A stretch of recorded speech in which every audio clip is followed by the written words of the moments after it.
All right, we are back with another episode of PuckPod of BD Sports. This is episode 10. Guys, can you believe it? 10 episodes already? I don't believe Big it. milestone. It is. Three Absolutely. more Double weeks. Crazy. digits, boys. Double Yeah. digits. And we're about, I'd say 30% into the season. I'd give or take. It's kind of crazy how fast this flew. I never thought about it until now, but I guess we've stayed consistent. We haven't missed a week yet. Some of us have missed weeks, me included. Dave. I have the Iron Man streak, boys. I'm Yeah, the you Phil do. Kessel of the pod. That's gonna be our record to see how long it could take before sometimes it's just unfortunate circumstances. There's gonna be times where it's gonna happen, Yeah, but it's gonna be something to keep our eyes on. It's gonna be Everybody, like we're gonna we record on Sundays, right? So it's gonna be like if Christmas or Easter fall on a Sunday. But then again, we'll very work true. around that. Or we'll at least try to, or something like that. Mhm. But anyway, Dave, how was your week or day today? I had a good week. I just came back from the Mississauga Steelheads game today. They had their annual, I believe it's annual teddy bear toss. I don't know if how many other teams in the OHL do it, but I know there is a few that do it. Not 100% sure, but you know what? Great time. They scored within 2 minutes. We sat down, it was 2 minutes in, and they scored, and we were able to toss our teddies onto the ice. Great time. Everything went to charity. Before or It's after? honestly pardon. Teddy toss happens before or after? It's During, after Brian. when they score the first goal. Oh, As soon as really? the first goal goes in, Yeah, man. they basically say that they make the announcement. They're like, okay, goals in. Come down and throw your teddy bears onto the ice, and then all the teddies get collected by the support workers that are there. They had some kids, local um, hockey teams on the ice, also helping, young children. Clean up the ice or whatever. Yeah. Yeah, to help clean up the ice. Yeah, it was a good time, man.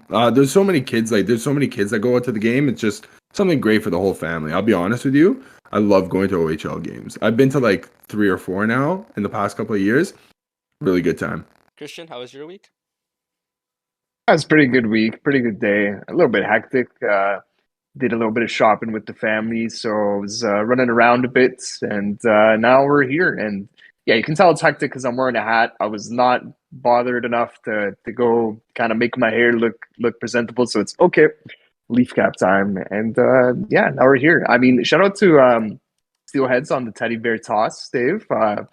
Following in the footsteps of the New Jersey Devils and the teddy beer toss they did against the Leafs. It's really nice of them. Really nice of them. Teddy beer toss. That was a really good one. That was a good one. You got me there for a second. I'm like, wait a minute. I don't remember Oh, seeing any teddy man. bears going on the ice. Anyone who's watching the video will notice the part in my brain, like the exact second in my brain where I made that connection and I thought of the joke in my head while Dave was talking. You'll see the grin on my face. But yeah, no, Dave, that sounds really fun, and I would definitely I should definitely go to a Steelheads game. I mean, they're pretty close, all things considered. It would be awesome if in another lifetime, if I had gone away for school and went to one of those, let's say Kingston Frontenacs, right? Or London Knights. That would be, if I was in any of those universities in those cities there, oh my God, I'd have tickets to every freaking game without a doubt. They're, But they're a yeah, lot we're, of we're fun. fortunate enough to have something close, right? Yeah. Yeah. There's How about you, actually Brian? uh hey, sorry, maybe it's good, but I Yeah. just wanted to say the Steelheads have the most underrated logo ever. Oh, It's it's nice. so I nice, man. Oh, It dude, is pretty we nice. were I just like it. talking about this at the game. Their logo right now is nice, but their one from they kind of updated the logo. They kind of modernized it just a little bit a few years ago. The one before, so when Stuart Percy was the captain of the Mississauga Dude, Steelheads, Percy. Oh, and I know this because they have his picture hanging up beside one of the snack vendors basically, and he was got the big C on his chest. Dude, their logo and their jersey combination kind of reminiscent of the Leafs, but they pull it off really nice. I have to say, shout out to the Mississauga Steelheads. A lot of the OHL teams have some nice jerseys. Like London, they were playing the London Knights today. They came in with some stellar jerseys, but I have to across say that Steelheads do it well. across the board, I think CHL teams still have good looks. But anyway, continue with my week. My week is good. Work, studying, keeping up with the Caps here and there. And I just wanted to get into this first because I know I'm gonna eventually start crying about it. But last night against Calgary, we had two major players get hurt: Darcy Kemper and Martin Fehervary. How is this still happening? We have our main goalie got hurt, so now we have Charlie Lindgren as a starter. Hunter Shepard wasn't available for Hershey today, and I guess he's calling up now because I guess he got called up because there was no injury reason why he got called up. So it just says unavailable. So I guess Darcy's gonna be out for a bit of time, and with Fehervary and Orlov hurt, I think Alexia might actually get first line minutes at this rate, which I don't know, man. I've never At seen this point, are you cheering for wins or losses, Brian? At this point, I think that we're gonna end up finding our groove at the end of the season, making a fake playoff push. But I don't know. Oh The boy. reason I say that is because by the time that like Backstrom, or not Backstrom, but Wilson, Orlov, all these guys are like expected to be fully back. Our team is 100% again, right? So I expect us to be just outside, and then those guys will always try to make a push because it's just the Capitals like veteran mentality. Try to get into the playoffs and try to see what we can do. But personally, yeah, I kind of just wanna lose and look at the prospects this time around. This week I actually did look at a couple prospects. I don't mind going through one or two prospects every single pod from now on, but because let's be honest, this is gonna be one of the years I'm more invested in the draft. But I also You're did going to start. be our draft correspondent because I mean they were even if we wanted to look, we know Dubas trades those, so that's You're on gonna you, be Brian. our Yeah, you're gonna be our Sam Cosentino. And we'll definitely be yeah, talking yeah. about last night in our group chat. For context, we actually did talk a little bit about trading assets and stuff. Obviously, everybody knows my stance on that. Everybody knows these guys' stance on that as well. But yeah, I also started keeping up with a lot of the Capitals prospects a little bit more, just because at least Hershey's like there's something to watch there. It's not just losing every other game. But I don't know. I guess Capitals fans, we have a unique storyline with Ovechkin's goal tally, but at the end of the day, the product on the ice is not the best anymore. It's not. It's not up to par compared to what it used to be, unfortunately. Brian, I have a quick question before we like move on to something else. Have they updated Kemper's status by any chance? It's day to day, but why would Mhm. we be calling up the third string AHL goalie if it's day to day? It just isn't. Wouldn't you need somebody there? You would, but in the sense that day to day, we have a game tomorrow against Edmonton, and you're calling up a third string goalie who is supposed to be playing in Hershey, but our next game's at Edmonton. If that makes sense, it's not. I don't think it's an injury in which he's just gonna sit on the bench and get dressed and stuff at the minimum.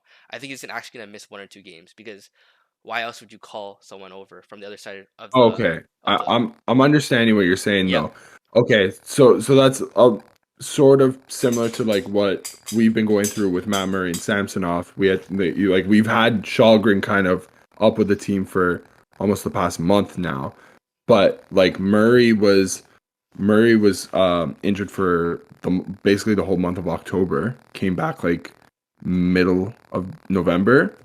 And now Samsonov just returned after like a couple of weeks. So maybe a couple of weeks to like a month for Kemper, hopefully. Like fingers crossed. Fingers crossed. I mean, I've been pretty high on our third string for a while. His name is Hunter Shepard. Uh, he's guess his save percentage. How well do you think he's doing down in Hershey? I'll give you a hint. It's above 900. What place is Hershey in the AHL? I'm actually not sure on that, but I do know that Hunter Shepard has a ridiculous record. Like Okay. very, It is very good. the record and the save percentage. I'll guess like 923. Close. It's 922. Nine. Sorry, I was gonna say 930. I was gonna say 930. 922, 6-0 and 2. Damn. 0.1. 6-0 and 2. He hasn't lost in 602. regulation yet. Okay. So, Good for him. Okay. mind you, he's Following in the footsteps of Charlie Lindgren last year. Or Phoenix Copley. Yeah. I mean, like everybody knows that we do bring up really good prospects to our system, but I think it's time to give him a chance given the situation. This is actually exactly how we ended up with Holtby. We called up a goalie. Yeah.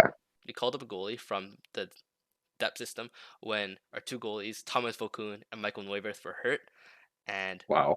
we ended up with a Stanley Cup winning goalie. So I can't really complain about that.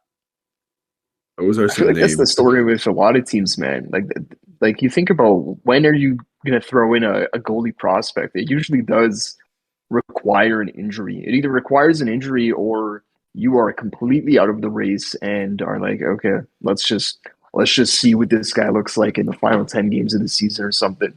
Outside of that, you don't really yeah, you're not really promoting a prospect if you're a winning team just because they're doing good, right? So that'll be interesting to see, though. I feel like goalies have been a big story this season. Just whether it's guys having career years, guys having terrible years, or guys like Bennington who are they have their side gigs as enforcers. Very interesting year for the goaltenders. Want to get into that And now? we might as well, and Yeah. the Might as well. context to that little dig there at Bennington, and we've talked about Bennington before. I remember me and Dave had a conversation about Bennington and the Blues, and where we thought the problem was when they had some early season struggles, and we pointed to the goaltending, the inconsistencies of Bennington, and they've continued. And the only thing that has been consistent is his peskiness with opposing players. And so last night you have St. Louis versus Pittsburgh.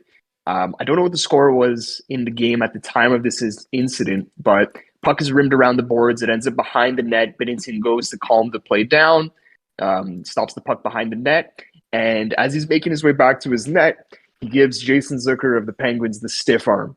And he knew he was coming. He didn't even look at him. He's like, okay, I know when he's coming. Just stuck his arm out. And Zucker goes hard into the boards, isn't injured, but at first I was like, oh my God, is he okay? Like, he's going full speed, and you don't expect a goalie to stiff arm you, man. I mean, what do we make of this now? Like, Bennington is quite literally the goalie villain of the NHL now. It's no question. It probably has been for a couple years, but I'm not usually bothered by like even Brad Marchand. I love to hate him. It's good to have villains. But even his coach is fed up with him. Like Berube after the game said, this guy Bennington has to stop. Just stop the pucks. He's got to stop with his antics. You guys have anything on Bennington and What's his that? his What's that WWE move when someone's running full speed at you A and you just clothesline? stick your A clothesline. yeah, clothesline? Clothesline. Big clothesline. it's like it was like a Yeah. backwards clothesline, you know? Like he Yeah. wasn't facing it, he just took his arm out. It just took the guy's head Real off. greasy, man. Greasy. That looked like me when I was a kid running around at the store and my mom whipping out the backhand like, hey, don't touch that item. That was one of those. I have a quick game for us to play, everybody. So Christian brought it up before. We did have a bone to pick with Jordan Bennington You earlier did, in the season. specifically. I did. Yeah. I personally did. Now, let's play a little game. In the past, since November 21st, he allowed one goal against Anaheim, who, all fairness, not a great team this year. So that's the bar is one that's goal. the Like bar. everyone should let in only one goal. That was a 964 performance from him. Since then, 812, 846. They didn't play against Florida. 870, 882. Last night, 765. None of those games were above 900. I would say 905 is league average goaltending. He has been below average for about half a month, at least 2 weeks. Listen, I don't know if it's do or die for him now. He's got his long contract, but dude, like you're in the NHL, you're not in the WWE. Start getting your body in front of some of those pucks. Like I don't know, like you're leaving your team out to dry here. Like you're hanging them out to dry, basically. How are you going to compete for a playoff spot with that type of goaltending? Like I said it before, I'll say it again. Where's the problem here? Dave, Like I think we're pointing at it. in that episode that I think it was episode 6 or 7 that you had beef with Jordan Bennington specifically, you said he was an AHL goalie. At the time you said it, I remember it specifically. You literally said Bennington is an AHL goalie. When at the time you said it, I was like, "What is this guy talking about?" Like, I don't. This guy is like bottom half, bottom 15, but not AHL. And I didn't think that his numbers were that bad. But after hearing 866 or 890 or whatever you said, dude, that is bad. Those are Eric Shulgin numbers for comparison. That's what Yikes. those are.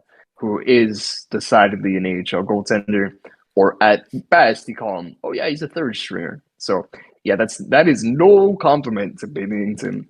Man, I like the Blues. They are my Central Division team. I like their jerseys. That's basically why I cheer for them. Damn it. I don't know what they're gonna do there. I don't know, because it's not like they have a backup to fall in like last year. Philly Husso's not falling back into their laps. It's Thomas Greiss and his 38-year-old season or whatever he is now at this point. Like it's not necessarily going to get better internally. I don't know who they have in the minors, but I'm not expecting another Binnington or another Husso. And if you're the Blues, does it really make sense to go out and find another goaltender? I don't think so. They kind of might be just dealing with this, and we know Binnington's contract situation, right? He's making $5 million for a couple more years at least. So that's going to be an interesting situation to see how it unfolds, just from a tension standpoint, because the tensions are rising down in St. Louis. Husso was a 920, I believe, last year. I don't know the exact number. Yeah. A 920 looks a lot better than an 890, I'll tell you that. 100%. 895 right now. That's him on the season. He has had a couple of games sporadically thrown in there. That's boosted up his numbers. It's not looking like another goalie in the Pacific that me and Christian used to cheer for. Jack Campbell. I'm sorry that I had to do this to you, buddy, but those are some really, really shambolic stats. Still love you though. You're honestly. What's the save percentage? Sorry, I didn't quite catch it. I believe Jordan Binnington's is 895. If that's what you were asking. And Campbell. Campbell, I believe his is in the 870s. I could 870? let me take a. That it's bad? not looking good, dude. Let me. I will confirm that for you. Just give me 1 second. And the difference is with Edmonton is they do have that backup to fall on, right? That's the difference here. Is they are. They're making the conscious decision to give Campbell starts, knowing they have a fallback option in Stuart Skinner, who right now in 13 games is a 914. And I have Campbell's. I was going to ask if you wanted to play that game as well, where we could name that save for you guys. Jack Campbell's if you want. Yeah. Dude, Skinner is a 914. Jack Campbell is at 890. That's my guess. 890. Yeah. Go lower. In 13 games, his goals against average, even though we know this is a pretty stupid stat, but I'm going to give it to you first to tease you guys. It's a 4.13, 4.13. That is god awful. And his save percentage is 872. Now, despite being an 872, guys, his record in 13 games is 7-6. Absurd.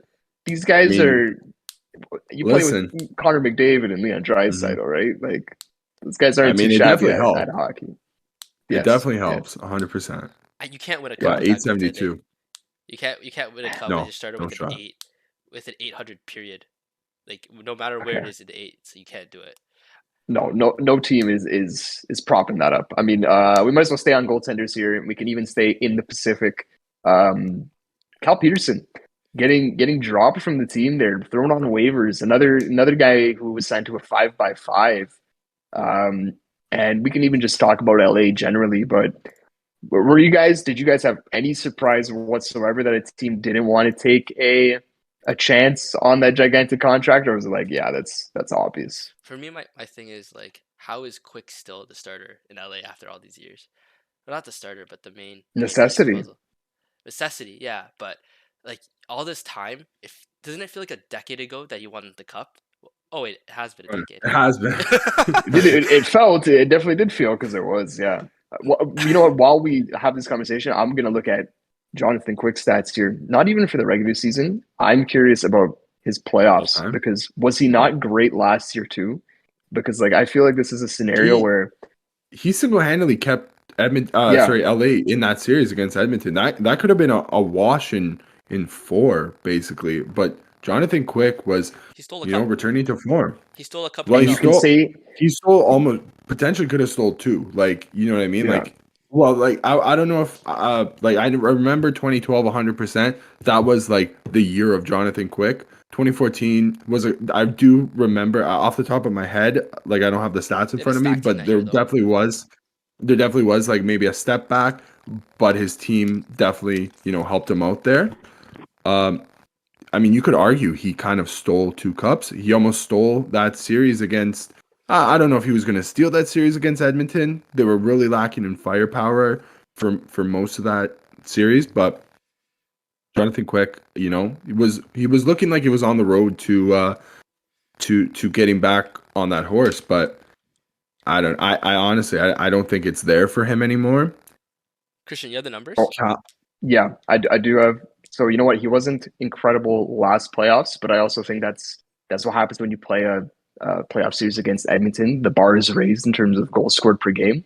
He was a 904, so he was average goaltending wise. But once again, look at that Calgary Edmonton series. If you want to take a look at goaltending stats, they probably don't exist. They're negative save percentages. Okay, each goalie was they could have played 6-on-6, no goals in the net. You would have had the same amount of goals scored in that game, or in that series.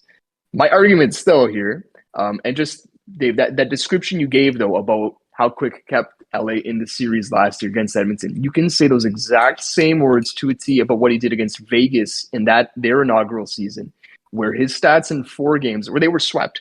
LA was Yeah. swept by Vegas in the first round. Despite being swept, Jonathan Quick had a 947 save percentage. Oh my Insane, god. bro. That's Oh my insane. So god.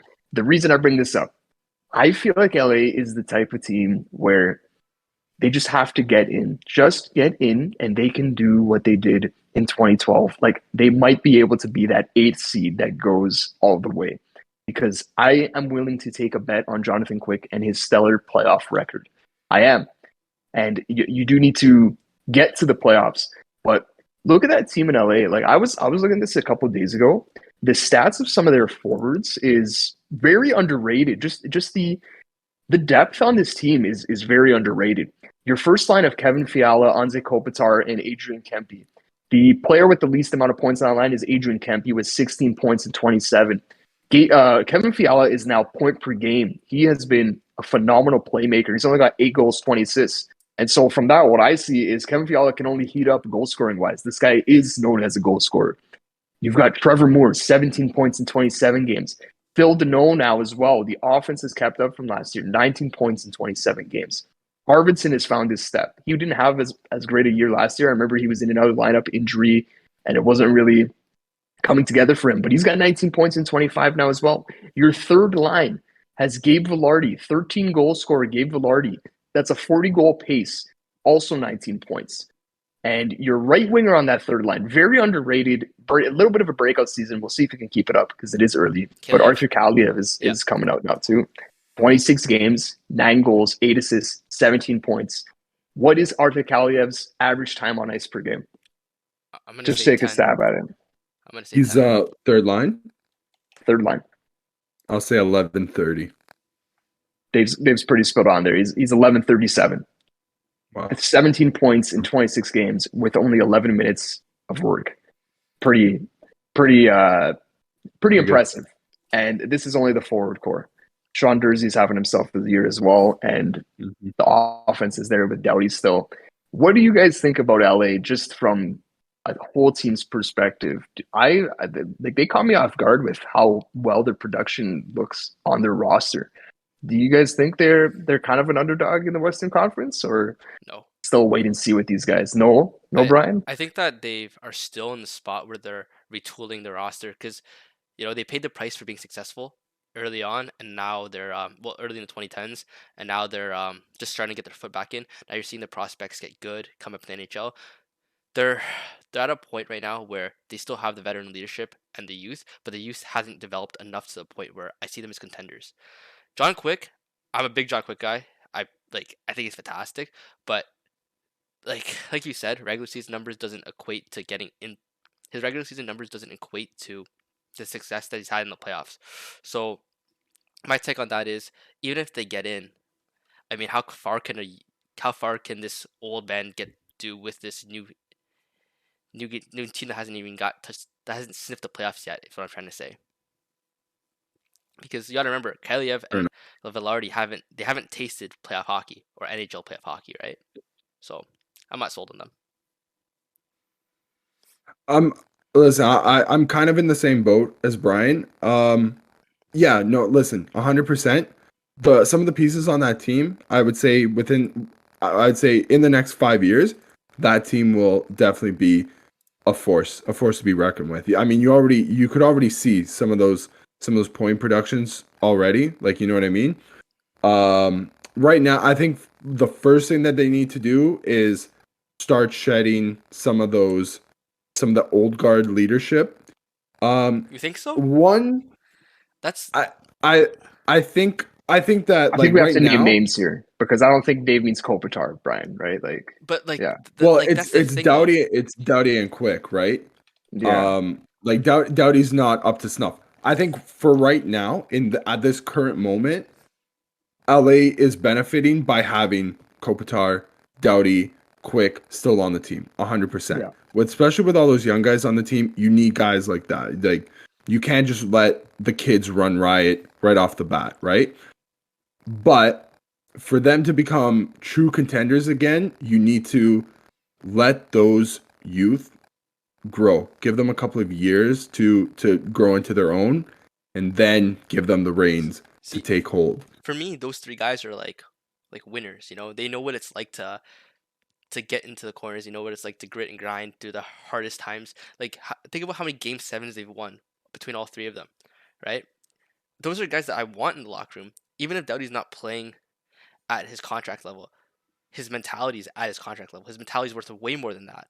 Kopitar too. Quick as well. They did it together. You know, maybe I'm just like stuck on keeping the band together and keeping that veteran mindset. But at the end of the day, like, some of your best players haven't even sniffed a playoff series yet, if that makes sense. So if they do squeak in, and I did take a look at the Pacific, they have a chance of getting in. The way to do it Yeah. is through that veteran mentality. Push Who do supporting you trust everyone. more, Seattle or LA? The way to do it is not fall over your own feet because everybody else is Yeah. in that division, basically, right? Or at least the bottom half. I would say the top half is like the Vegas. I mean, Edmonton is. I think they're just out. Calgary's down this year as well. So All they need to you do is know, just not play 500 hockey, and they'll get in. in that that's a division, at lot least. easier said than done, right?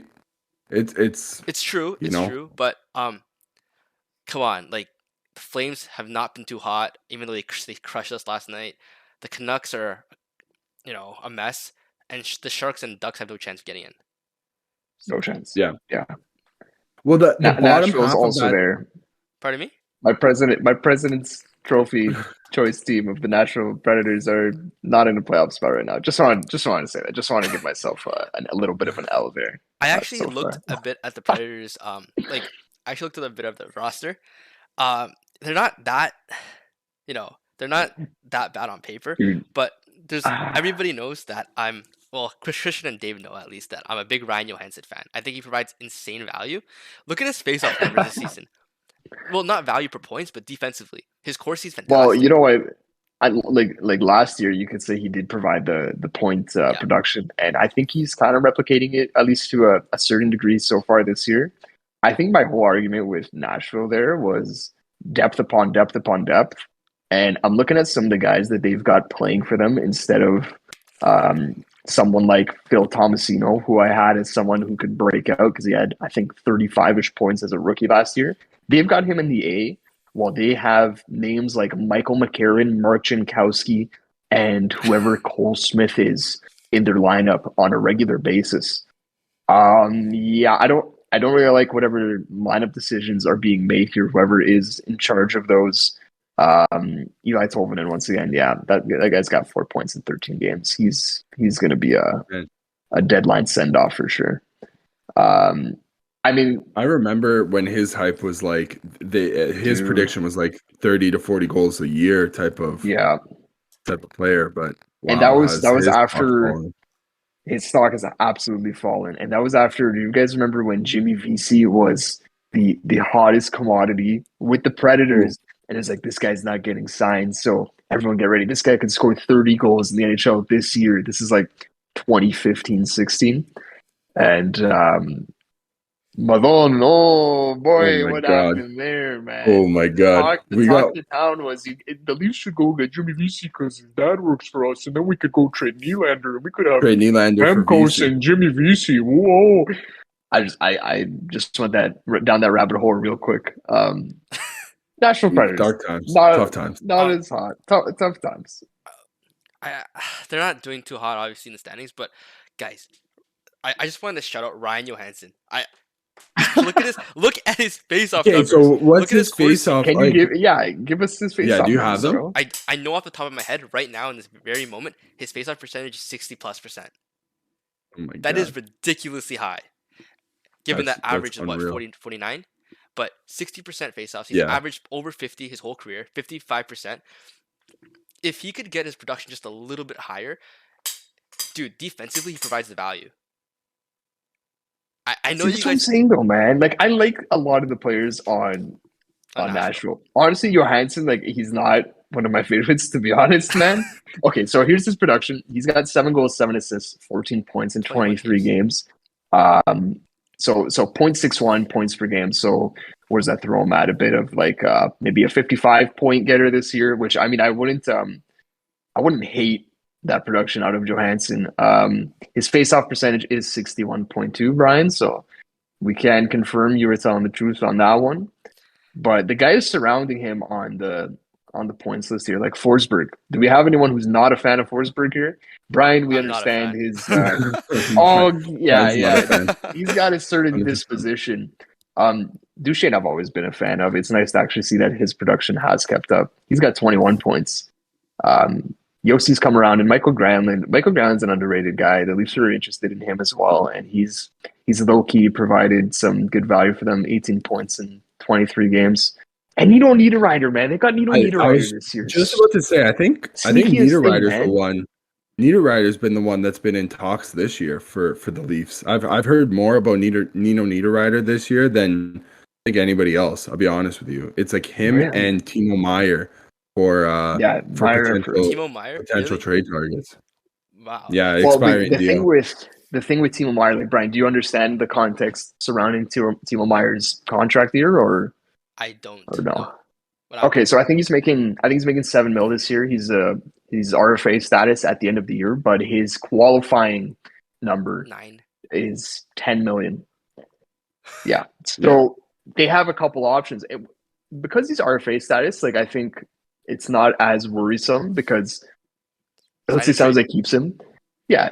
San Jose can keep him. They don't have to say, okay, here's the thing. Like they could give him, I think every RFA has to be qualified or else they become a UFA. So they have to offer Timo Meier. Have to. Yeah. Here is 10 million for 1 year. And I guess it is within Timo Meier's capabilities to be like, sure, give me 10 mil for 1 year. But do we really expect that? That would be a huge bet. That would be the hugest bet in San Jose Sharks history since Kevin the Bank decided to be an idiot and take a 1-by-1 deal. Do you guys remember that? Yeah. Oh my god. That didn't work out. So I'm telling Timo Meier, don't be Kevin the Bank and go actually make bank by signing a long-term deal. So that's the context, Brian. So if you're a Leaf fan, that is really enticing because we know how the Leafs work here. Like these guys, the cap doesn't exist for us. I say that jokingly, but Brandon Pridham will find a way. He's got the chalkboard already set up for 50 different alternate realities. Dude, that guy has loopholes for loopholes. Like it's unbelievable. I've never seen Joffrey loopholes. Oh my god. I'm sorry, guys. I'm sorry to anyone who hates puns. You're not gonna like me, but yeah. You guys want to stick in the Western Conference? Do we want to move to the Western Conference team, the Dallas Stars of the Western Conference? Ooh. So, I know Dave's been waiting for this one. I think we gotta let him lead off. man. Yeah. So shout out to Dave for actually doing a Dallas Stars article earlier this week. And full context, we recorded this right after the Dallas Stars lost to the Minnesota Wild. 6-5. Almost came back. That's what we're gonna call it. Almost come back. They at least went to overtime, which is good. And so yeah, take it away, guys. Christian, tell us how many points Jason Robertson and Hintz did this season. I want Actually. Dave. I want Dave to tell us first before we get into, because I know Dave's been way. Okay. I think he's been talking about this All for a right. week. So the first player this year to score 20 goals, Jason Robertson. He's gonna have the sneakiest 50-goal season that anybody's ever seen. 100%. Book it right now. That guy's gonna hit 50, and everybody's gonna be like, "Who's Jason Robertson?" Everybody else, not us. We know all about Jason Robertson. So earlier this week, Rupe Hintz signs an 8 by 8.45 deal. So it's like $67.5 million. It was also I believe the exact same deal that Miro Heiskanen signed a couple of years ago. Little Finnish connection there. That team, I've never I just took a quick run down that team. There are so many Finns on that team. That's the Finland Stars, basically. The Dallas Finns, whatever you want to call them. So funny. But I don't know what else is there to say. Granted, they lost today, but up and down that team, Jason Robertson's having a career year. He's partnered alongside the ageless wonder in Joe Pavelski at 38 years old. Joey P has, let me pull it up quickly over here. Over a point a game, 25 points in 24 games with 10 goals on top of that. That whole line, it's Jason Roberts, it's Robertson, Pavelski, and the aforementioned Hintz. Man, those guys are torching the League of Light right now. I know you wanted to lead me in here, Brian, but I don't know what else there is to say. Up and down, they're getting a lot of surprisingly a lot of offense out of Wyatt Johnson as well. Yeah, 19 years old, rookie, having his rookie year. Ty Dellandrea as well. Ty Dellandrea. I He's mean, the guy Miro they've been waiting on. Miro Heiskanen's easily one of the steadiest defensemen in the league. Still only 23 years old. I thought he was approaching his mid-20s there. I thought he's 25, 26. Wow. So what I wanted to ask you guys regarding Dallas specifically. Yeah, go right ahead, Brian. Are they the real deal? Can you guys see them going all the way this season? I think sorry, Christian. I have a much easier time seeing them as the real deal as compared to the two teams that we were just talking about in LA and Nashville. I mean, again, at the end of the day, everything's going to go back to goaltending. Jake Ottinger has been fantastic once again. Also, shout out to Scott Wedgwood as his backup, who's also having a pretty good year. Many teams are looking for backups in the future. That's a guy that you should be penciling in. He was on my list last year, man. Oh, was he? I'll be honest with you. I knew of Wedgwood, but I wasn't. That Shaq meme where it's I wasn't really familiar with your skill set. It was one of those. It's I heard about him, but yeah. You know what? Let's give props where props is due. The Dallas Stars, top to bottom. What a team! So I want to make the argument that they are cup contenders this season. Why? Because they fit the formula. You have a scoring winger, Jason Robertson. You have arguably an elite center, Hintz. You have by far, inarguable number one D-man in on any team. Well, except for maybe Nashville in Heiskanen, and then you also have what about Colorado? Okay, whatever. You know what I mean. And and then you have an elite goalie, Jake Ottinger. Last season Hey, don't forget the grizzled veteran presence that you like, Brian. Tyler Seguin, Jamie Benn, Joe Pavelski. I'm not a Jamie Benn fan. No. But Pavelski, I can listen. We're not. I'm not a fan of Jamie Benn's antics, but I think that would also be it's honestly remiss to not say that he's actually having points wise a very good resurgent season. I 26 points in 25 games. 26 points. So I was gonna say he's just under a point a game, but you know what? Over. Credit where credit's due. He is an asshole. Let's not mince our words about it. I think he would he's say an it asshole. Too. Yeah. Oh, 100%. Listen, he's got that edge about him, but he's having a very good year. And I think Tyler Seguin as well is 19 points. Is it at 19? Yeah, very good season for him. So yeah. But so they far. do fit the formula if you look at it like that. I mean, if you look at the past, let's say 5-6 years of cup winners, they all have scoring winger, scoring like elite setter, number one D-bet, and goalie. Miro the hero, man. That guy, I think I'll tell you what he's averaging. I'm pretty sure he's averaging something like, actually, no, I don't have it up here anymore, but I want to say it was like 24 minutes a night. Absurd. 20 points in 24 games, I think it is. And that's been the element missing to his game. He's been so keen on being a minute muncher, defensively responsible, that the offense wasn't there. But another guy like Quick, the offense always came alive in the playoffs. It came alive last year, and it came alive when he was a rookie. I remember that. I remember being so impressed by him, man. And the common thread of the guys you mentioned there, Bryan, Robertson, Heiskanen, Ottinger, all three of them are 23 years old. Like, that is how many teams can you say that? Like, you look at the Leafs. Before the core four, there was the Holy Trinity, right? That's Matthews, Marner, Nylander. All forwards, right? So not necessarily a balanced core that we have going on here. But you look at Dallas, forward, defenseman, and goaltender, all the same age, 23 years old. They aren't necessarily locked up long-term yet, but Jason Robertson, the deal he signed this offseason, 4 by 7.5, I want to say Steal. it was. Obviously, steal of a deal when you look back on it. But the key thing there is he keeps his RFA status. Not good for him, but for Dallas, they are so lucky that guy will not be a free agent when his deal is done there. That's insane. And Ottinger, I think the same thing. His was a 4 by 3 deal. Like, what a steal on these deals, man. And he'll be RFA stats at the end of that too. And I mean, talking about the formula with Dallas, we mentioned the wingers there, or not the wingers, the veterans there. Jamie Benn, Tyler Seguin, Joe Pavelski. And they also have like that mid-tier. So Seguin, Pavelski, chef's kiss. And blank. Okay, while we're on Jamie name Benn, redacted. redacted. We're blocking out that name. While we're on Jamie Benn, this is like a month old at this point. I don't think we brought it up. But did you guys see when it was like Dallas versus Edmonton early in the year, and Ben and Hyman were just watching the scrum at the blue line? Dave, did you see this or no? That was all over my Instagram, Twitter for that was making to like mainstream social media outlets because it was like so fun. Like, that was just like such a hockey moment that if you were to pull up a video of like what is hockey to you, there you go. That's it. Man.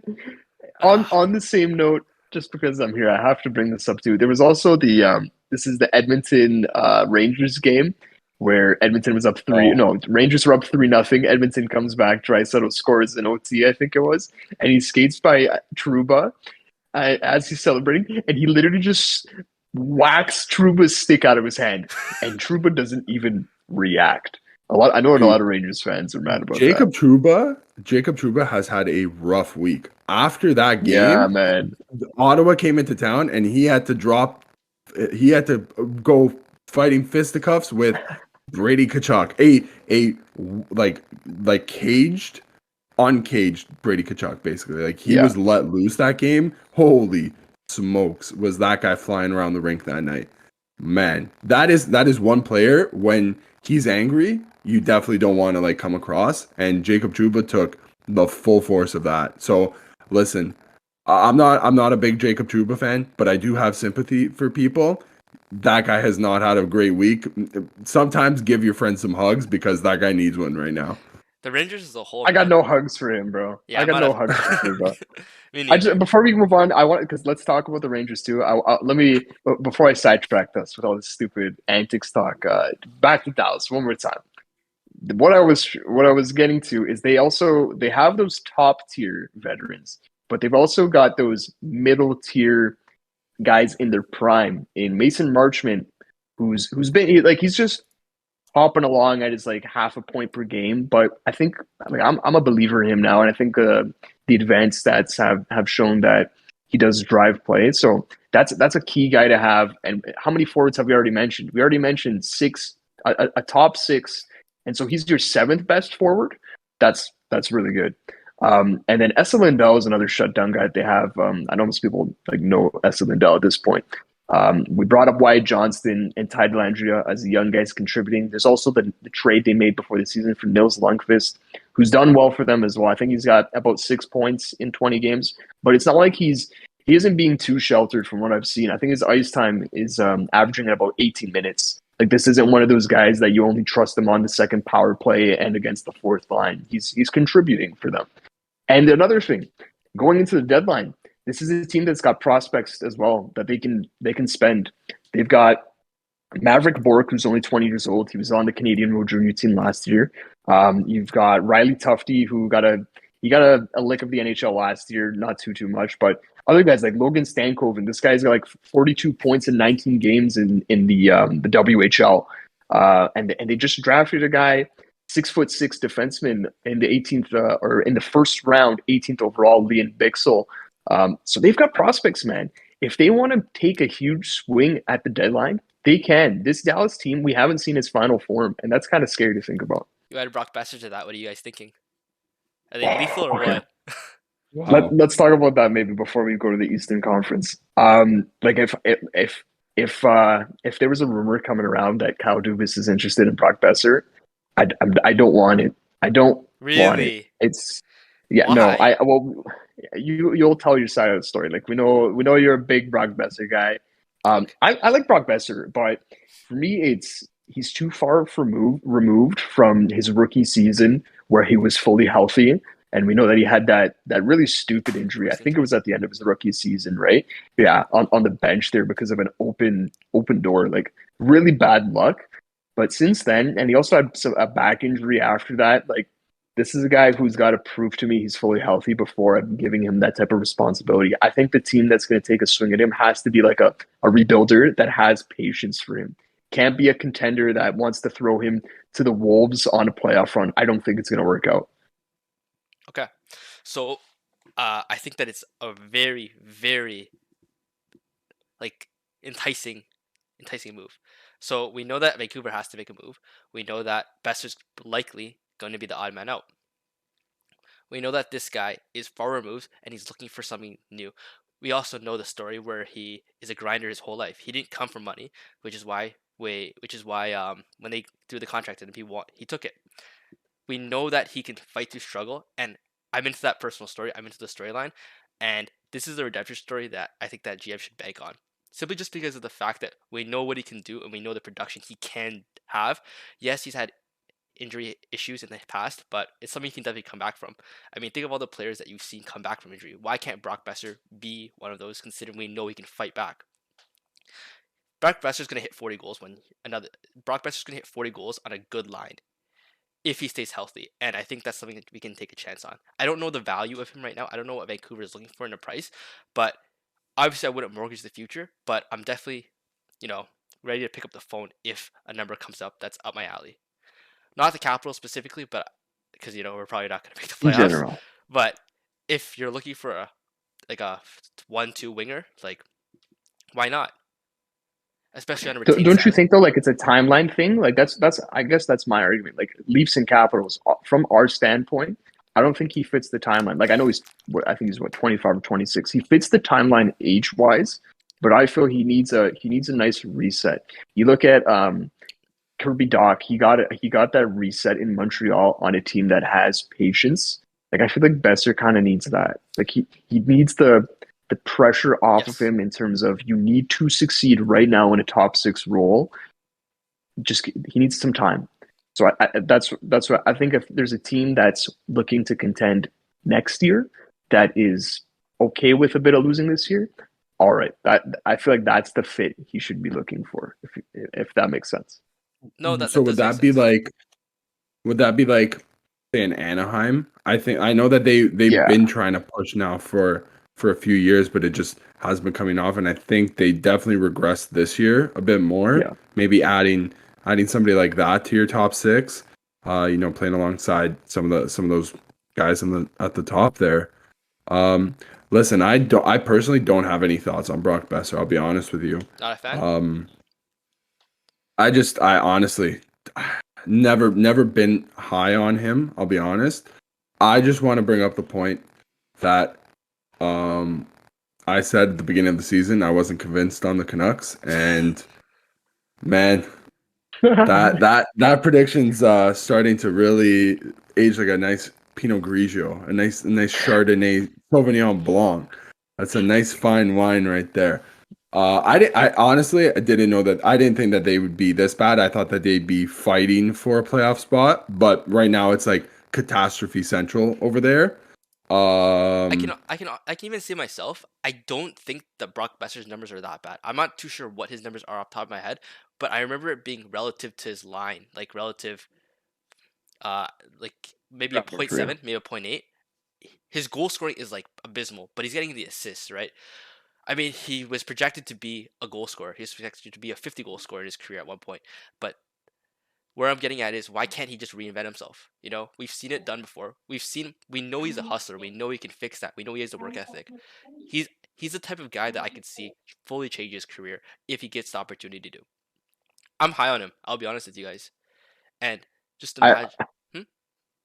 Go on. Oh, Finish your point. like, let's pretend in an alternate universe the Capitals are in a playoffs are in a playoffs position.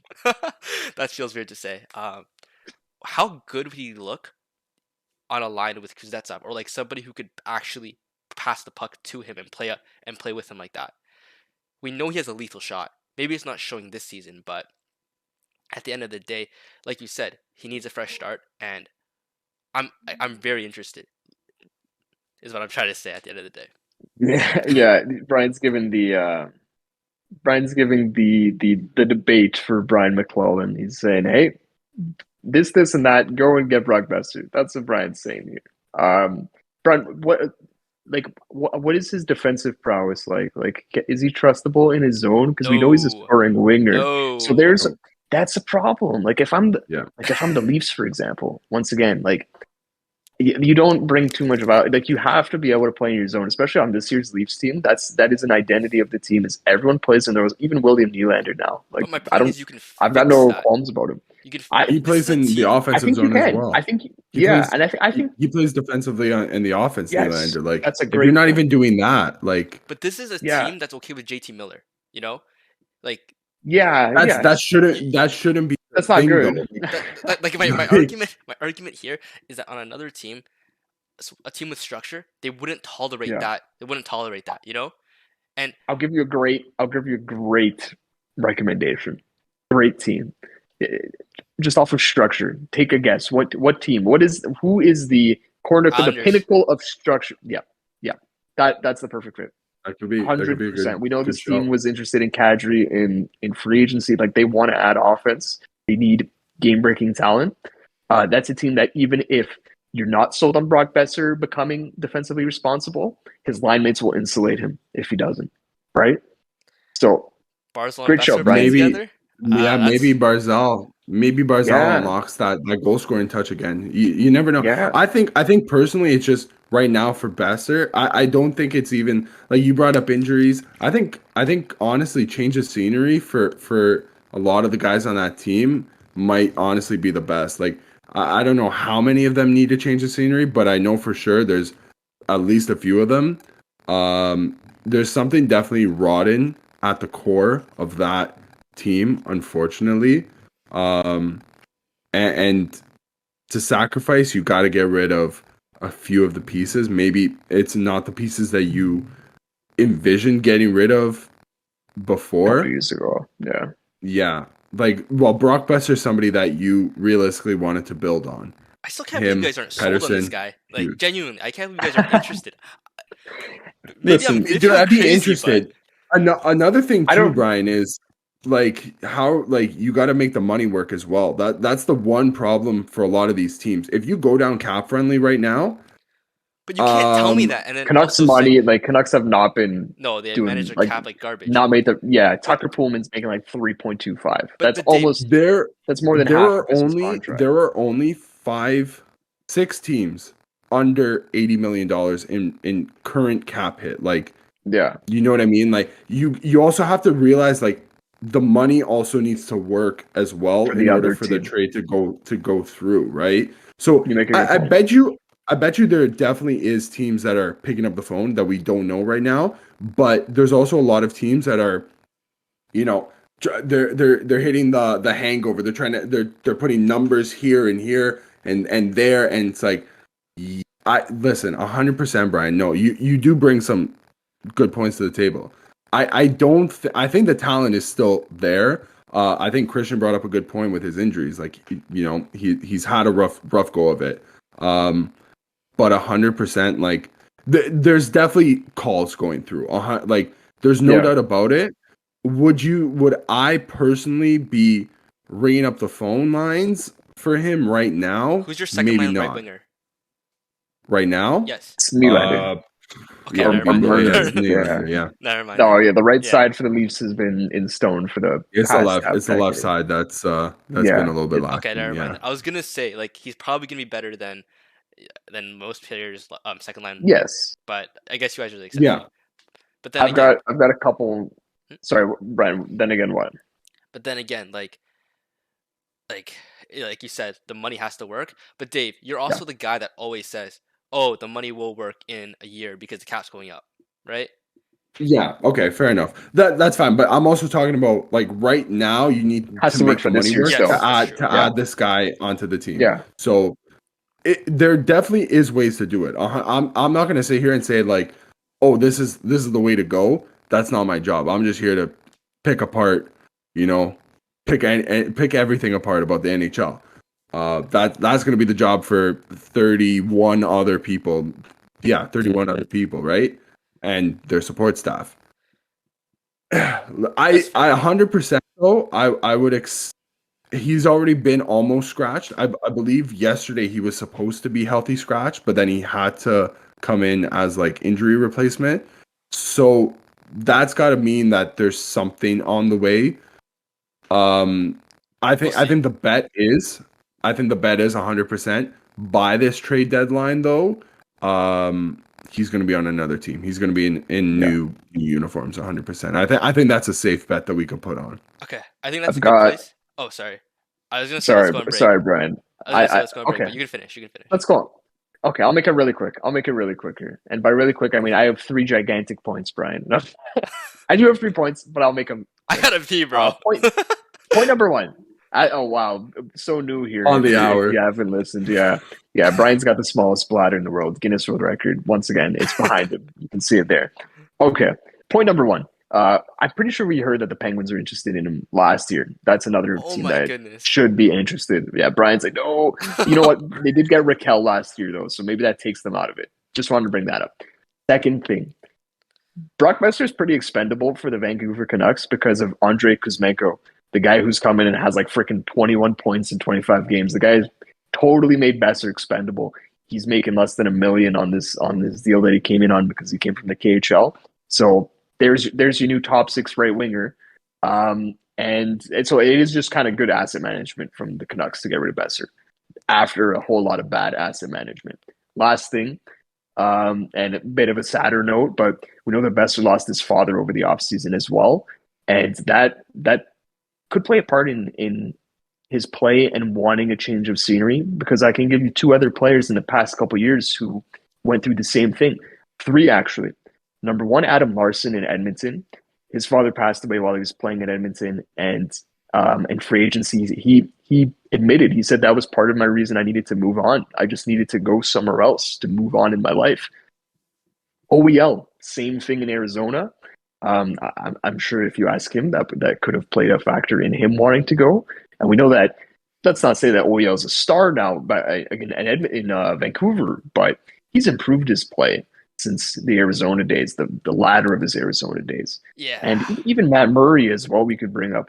He went through that as well. So we can understand the value in change of scenery, going back to the personal adversity, that type of stuff. So we'll see what happens with Boeser there. Best of luck to Brock Boeser. And you know what? The future's bright. Don't worry. I know that these 2 guys don't believe in you as much as I do, but I know you'll hit 45 one day. Okay, we're gonna take a quick break. I gotta go so bad.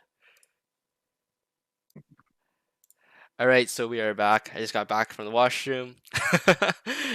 These guys probably didn't do anything. They probably just sat there because, yeah, proper You're bladders right. You though. have regular You are functioning 100% correct. bladders. Yeah. I still find that amazing Mm. how like you guys don't need to grab water or anything like that. Or you guys like I think what's more Oh, amazing is how your body is on a like a 60-minute clock. timer. It's Yeah. unbelievable. Okay. I yeah. like I said it to Christian when you walked away, but I was like, I was noticing you starting to fidget a lot more, like more and more as the time. Like I would say, like in 15-minute increments, you would fidget a little bit more, and then I noticed at 8:30 was when you gave us your little "I really gotta pee" outburst. So I was like, there's the internal clock. No, it's So funny. it's bad. Anyway, so anyway, another team that's really bad is the New York Rangers. Wow. They are Wow. Oh my they are only god. 3 points above the Capitals. So Oh, that is bad.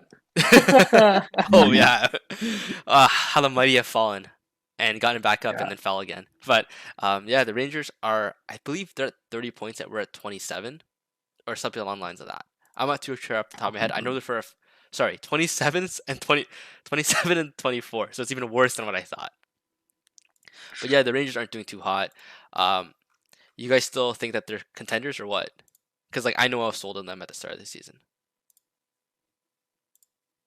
If you want to go first, I guess. Bryan?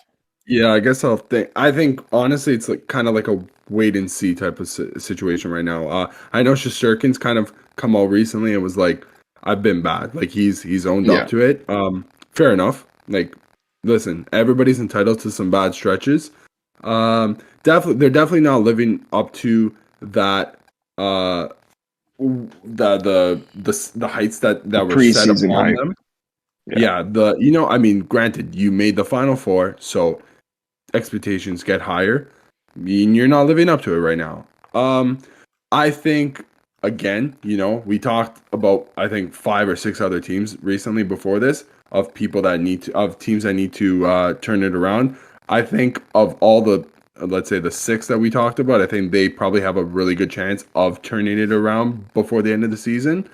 But I think honestly, it's just like, you need the goaltending, you need to score. Like that's kind of 2 things that they've been missing. Their goaltending is not even that bad. I don't think Shesterkin's numbers are abysmal. I think No, they're not. They're not. It's It's just not Halak. He's at at a his standard. 913. yeah, Halak hasn't been good. You're Halak's right. like 0 But and 7 or something like that this season. he's 1-6 with an 888 in 8 games. Jack Campbell Shesterkin's numbers. a 913. Yes, Yeah. yes. Well, But I agree though. Like I will bet on their goaltending to be okay. Well, Who's going to listen, tell the if- Vezina winner no? if you're gonna go from what was he last year, like 933, I think It's some stupid number, yeah. it was a crazy like. Listen, you're not gonna sustain that over Yeah. over a prolonged period of time. It's very very difficult to do. So for us, like I'll hold my hand up here, dude. If we had 913 save percentage every single year since the Matthews era began, who knows where the Leafs' fortunes might have been, because I know we haven't always gotten that type of goaltending. But listen, if you're a professional goaltender who just is coming off a Vezina win, you want to hold yourself to a higher standard than other people. And the higher standard for him is not playing at a 913 and playing at a 933, maybe 943, something crazy ridiculous, right? So teach their own. Christian, you have anything? Yeah. Yeah, I was just looking at the roster. It's always a problem when you have Jimmy VC playing on your first line. That's the first thing. As I like to call him, Jimbo Greasy. Yeah, he's playing on their first line, so that tells you a little bit. They also have Vitaly Kravtsov as their second line right winger, and this is a guy they just hate. They hate him. I don't know why they haven't traded this guy yet. They keep going back to the well, and he's got 2 points in 9 games. Guess why? Because he's playing 9 minutes a night. What do you expect? It's obviously not a fit there. Trade the guy. And it's become a bit of a trend with the Rangers. We could go as far back as Elias Anderson as a Pissing away promising prospects. prospect who had to get traded. Nils Lundqvist, who I already brought up to Dallas, and Kravtsov. And we know the story with Lafreniere and Capo Caco. Just something to keep an eye on, because on defense, they don't have a problem developing guys. Adam Fox, Ryan Lindgren, Keandre Miller, Braden Schneider. That's literally half of their freaking decor right there. They've got Zach Jones in the wings as well. I know he's a guy who stepped in a bit last year. Like, weird how their defense can develop so well and their forwards haven't. I think the Rangers are a team. Let me back up. I think the Rangers coach Gerard Gallant is a sneaky choice to be fired, possibly first this season. Like, if this continues for, let's say, another month, and by continues I mean mediocrity, 500, just more of the same of what we've been seeing, blown leads. Maybe it's Gerard Gallant that goes out the door, and just because we'll throw this out there, just because name recognition, and also we had this conversation earlier with the Leafs, the freaking pipe dream. But Barry Trotz, what was the comment? I'd like to coach an original six team. I think that was the comment. No, he wouldn't. Yeah. Brian's No. crying right now. No. I just broke Brian's. We just went I from already did talking this about once. I can't do it again. we just went from talking about Brock Boeser potentially getting traded to the Penguins, and now Barry Trotz going to coach the New York Rangers. I think Brian might legitimately be. Brian might be on suicide watch by the end of the season. I'm not like, yikes, dude. Oh my goodness. Like, holy Have you, smokes. Brian. Listen, we are people you can turn to. We got you, Brian. Yeah. We got you. Thank you. As We're much here as to we're raise- here to break you down, we are here to build you up. So, But with all that of it- being said, Brian, please, All I'm gonna say is tell us what you think. it's usually me in April counseling you guys, not the other way around. Hey, listen, it goes around We might have here. to counsel you before.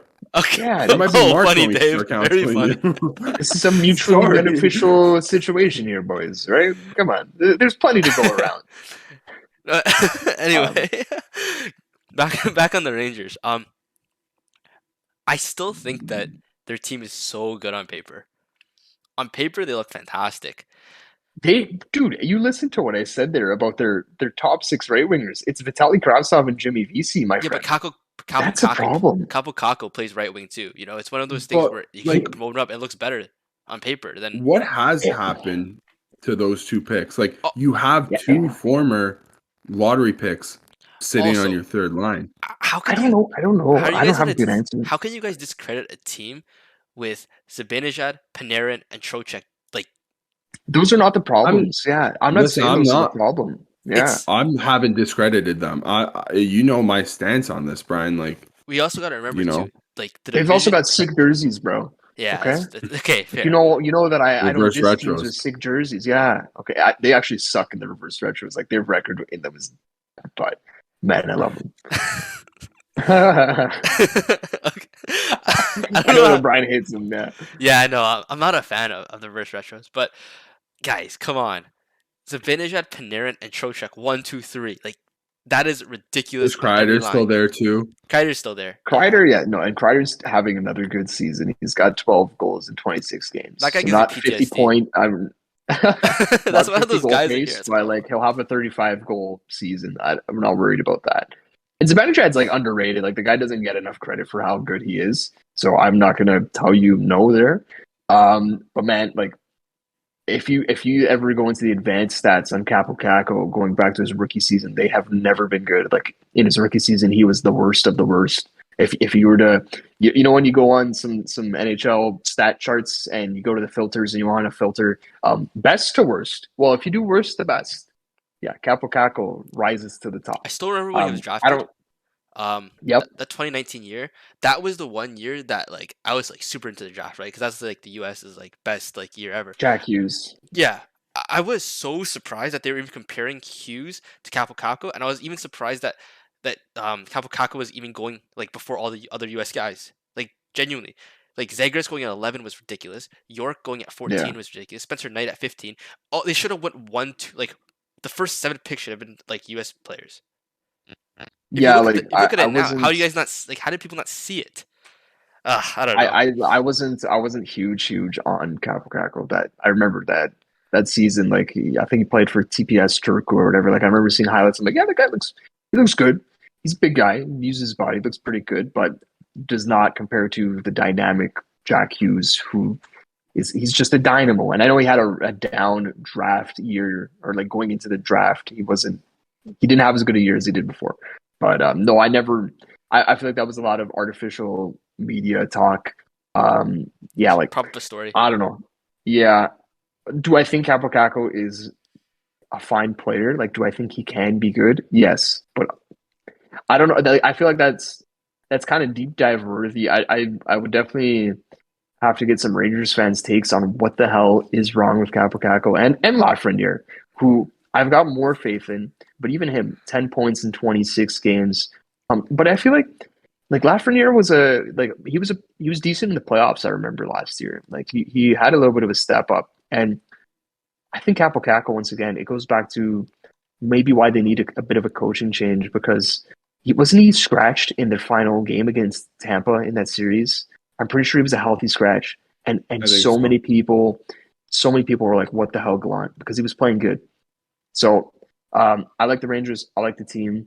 I even like the coach, but I think we've learned, especially this past year, even good coaches can run out of time on good teams. Bruce Cassidy and I don't even know if I'd say Rick Bowness is the greatest coach, but they were good teams who who decided to go for coaching changes, and they've been better for it. Why not the Rangers? And if you look at that coaching specifically, you have a guy like Barry Trotz, who's an option. That's an upgrade over 99% of the league. So Yeah, it's you add Trotz to the mix, he can definitely fix up whatever's going on there. But I, yeah, you feel like we're probably too enamored with Trotz. Like I should probably find some alternative names because everyone for every coaching job says, "Oh, insert Trotz here." So, uh, yeah, we Well, should I figure out what some mean, of the other names are going to be. But yeah, he's easily the biggest fish on the market right hundred now, though. percent. That's the thing. So you always Yeah, like he's always the first name that you check off, kind of. Um, One thing I do want to bring up is when is it going to be time for say they bring in another coach, say Capo Caco struggles, say I don't know, like like you said before, Christian, I have more faith in Lafreniere than Caco. When is it a change of scenery for Capo Caco if he doesn't get stuff sorted, basically? Can depending that on like how soon the change happens. Like let's say 2 weeks from now they make a coaching change. Come the trade deadline, nothing has changed with Kako. Like I'm willing to make that change this year. To yeah? be honest, yeah, I think that might be something to be looked at, and maybe something for New York to explore, heading to February when the trade deadline happens. But you guys think well, that's first, you guys think that's considered sorry, one of the biggest second overall pick fumbles at the rate it's going at now? it's definitely up there. yeah, probably requires a bit of deep diving as well. But it's a conversation, right? Like Definitely. who's the next one? Well, I think the number one, number two fumble in recent memory is Nolan Patrick, but even him is a health related thing. So it's too kind of tough to fault there, but yeah. The thing with that Rangers pick too, I think that was one of the. I think both Lafreniere and Kako they lucked into right, like they were not near the bottom Yep. of the lottery for those picks, so they I kind know of just fell into their laps. the Lafreniere pick, they finished like 25th, I think. I Yeah, think they had like sixth best odds to get him. And I think I okay, remember that one being a lot more surprising if I'm not mistaken. But yeah, probably I right. know that they did definitely lucked into like they definitely weren't finishing 31 out of 31 at the time. Yeah, Um, as you might, if you're finishing that in that spot, you're guaranteed the best odds, also not guaranteed that pick either. So, if you're a team that's finishing in 31st, that's, a bit disheartening to see a team kind of jump up like 5, 6 spots 2 years in a row. That puts a smile on my face given the situation went to. Brian's like, I can see that this year. That sounds great. Yeah, Connor Dave, this is Bedard gonna be a in a Connor Capitals Bedard. jersey. Oh. What? Oh man. Oh Print the man, thumbnails oh now, man. boys. Print the thumbnails now. Here's a good That's gonna be our transition. episode title. Connor Let's do it. Bedard, Connor Bedard to the Caps? Caps. Question Oh mark. man, I could only Um, dream. um. So here's the transition. The transition is that pandemic lottery stream that the NHL had. where they had the little globe there and they had the lottery balls going, and the Leafs lottery ball was like this close to getting Dude, chosen. It went up the Right. chute. Like I remember, Yeah. it dinged around a little bit. It was like the Kawhi Leonard bank The shot, shot. like the shot. It was like that, but it didn't go in. It was Reverse. like the exact opposite. I was like, oh my God, are you kidding me? Yeah, and I mean that's not even the worst like lottery ball fumble that the Leafs have had, because I'll tell this story. This is a funny story. Going back to the McDavid year, I literally had like dreams of McDavid in a not a Caps jersey, in a Leafs jersey. Dreams, bro. Remember NHL Draft Lottery Simulator? Tapping that every single day. Okay, I was that, and I was like, I'm telling you, like a couple days before the draft. This is 2015. We would have been in grade 9 or grade 10. Like I was so calm going into this draft because I'm like, it's just gonna it's gonna happen. Like the Leafs are getting McDavid. Like I've had the dream. I had no nerves, man. And so we go and play ball hockey after school. This is the day of the draft. I'm like, yeah, this is great. This is the day. And I go to my buddy's house and I'm watching the draft, and lo and behold, the Edmonton card turns over, and I was like ready to freaking cry on my friend's couch, man. I was ready to cry. And then I go home and find out that the Leafs had the best odds going into that final lottery ball pick. My goodness, not a fun day. Not a fun day. It worked out though. Number 4 is not too bad. Number 4 No. isn't too bad. That pick is pretty good. And by the next year, when the Austin lottery went our way, I still got the video of me freaking out. Yeah, that made me feel a lot better. But that's a funny story. I like to tell. Do you guys remember where you were for McDavid draft, or like any type of recollection about the McDavid draft? It's the biggest one in memory. So for me, at least. I have a story. I thought Eichel was comparable. Like I was like, okay. Who could have saw that one coming? Wow. Honestly, Bryan, that was another media. Like, no disrespect to Jack Eichel, but the media did a really good job hyping that one up. Yes. Like they had 15-year-old me believing too. I was like, this is a race, man. I got to do my research. Yeah, right. I thought Eichel was comparable in the sense that he is on the same level technically, like with puck, like skill wise on hand. There's an argument that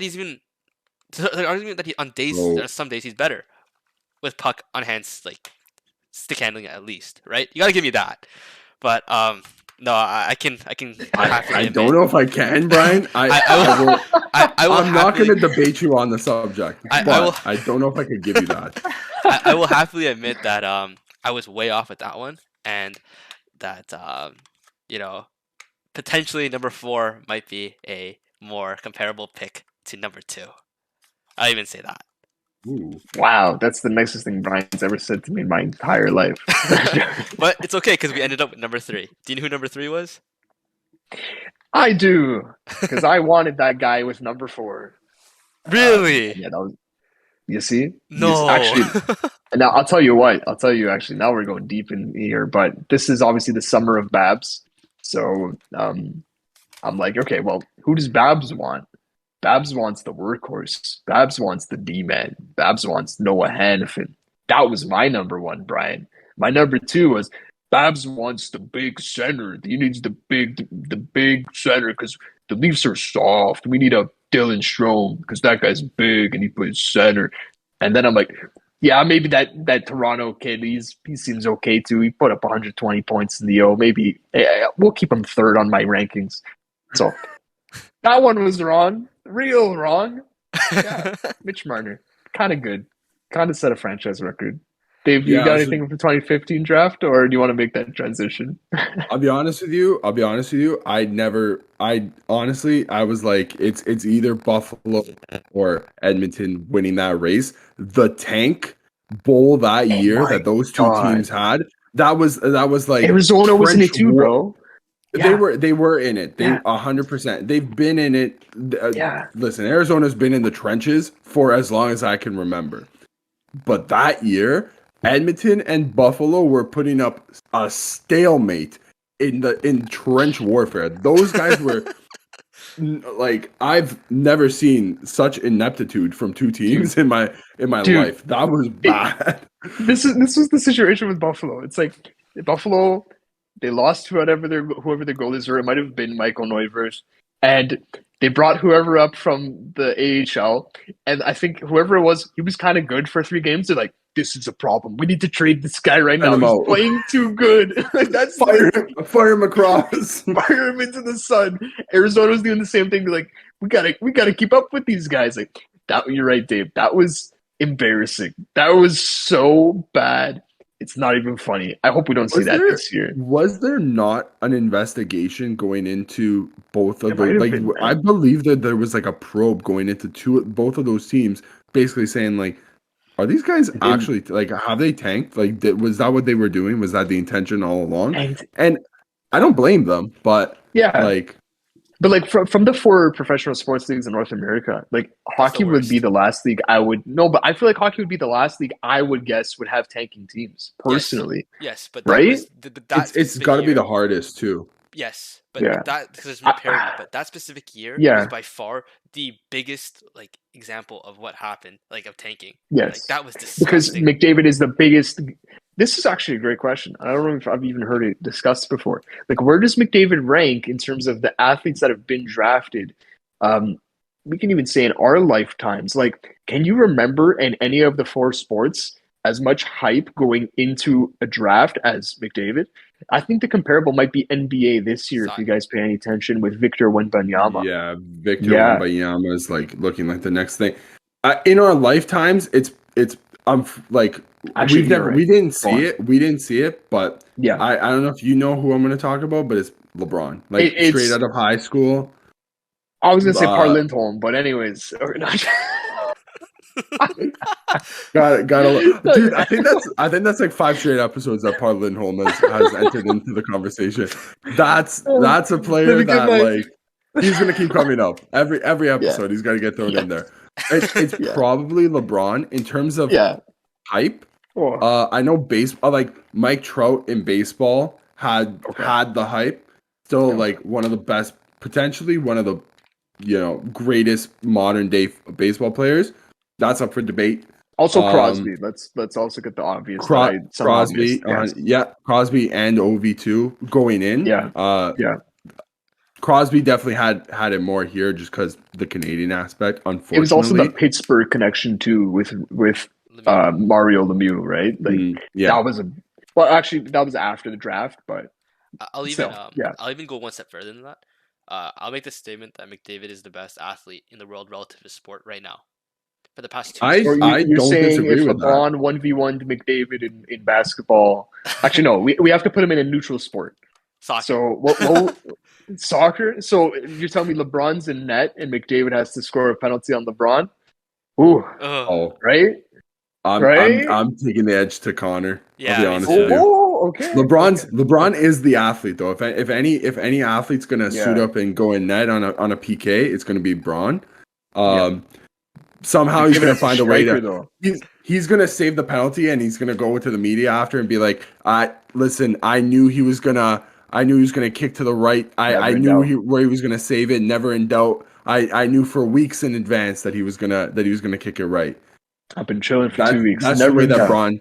That's the way that Bron rolls. Like what I meant was like let's say like I don't know, Messi's the best soccer player in the world. I know what you want to say, Brian. So in terms, let's maybe stick to North American sports. I think there's the case there. Like, so in terms of the major 4 leagues, who is the best player in their respective leagues? So in the NHL, you obviously have Connor McDavid.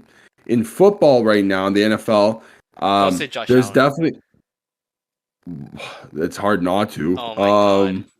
Come on, Brian. You're like casual NFL. Come on, you can't even see. I know, but I know it. No, but Dave's bias. Like Josh Allen is like, like right now. Okay, let's in his prime. It's probably Tom. It's probably Tom Brady or Patrick Mahomes. Okay, yeah. Let's say for argument's sake, it's prime Tom Brady, winning his rings, and in basketball, it's prime LeBron James. Now, McDavid doesn't have like prime LeBron James is. already at 3 rings, I think. My Made it to argument, another And he's few near more the end of his finals. career.